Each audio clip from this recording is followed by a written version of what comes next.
నరసింహారెడ్డి అనేసి చెప్తున్నాను. కుటుంబ కబంధ హస్తాల్లో సీమ నలిగిపోతా ఉంటే కులాల గోడల్ని బద్దలు కొట్టడానికి నేను వచ్చాను. అధికారంలో మార్పు రావాలి. కొండారెడ్డి బురుజు నుంచి చెప్తున్నాను. నేను రాయలసీమలో పుట్టలా, కానీ రాయలసీమ కోసం నా ప్రాణం ఇచ్చేస్తాను.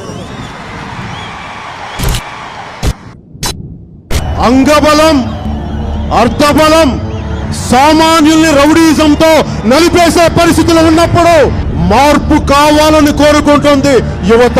రోడ్డు మీద ఎక్కడికి వెళ్తున్న ఇంతమంది గుండెలు కొట్టుకొని నువ్వంటే మాకు ఇష్టమని ఎందుకు చెప్తున్నారని ఒకసారి ఆలోచిస్తే మార్పు కోరుకుంటున్నారు. అధికారం ఉన్న వాళ్ళకే ఉద్యోగాలు, వ్యాపారాలు, యువతకి ఉద్యోగాలు లేవు, యువతకి ఉపాధి అవకాశాలు లేవు. ఎంతసేపు కబంధ హస్తాల్లో, కుటుంబ హస్తాల్లో, కుటుంబ కబంధ హస్తాల్లో రాజకీయం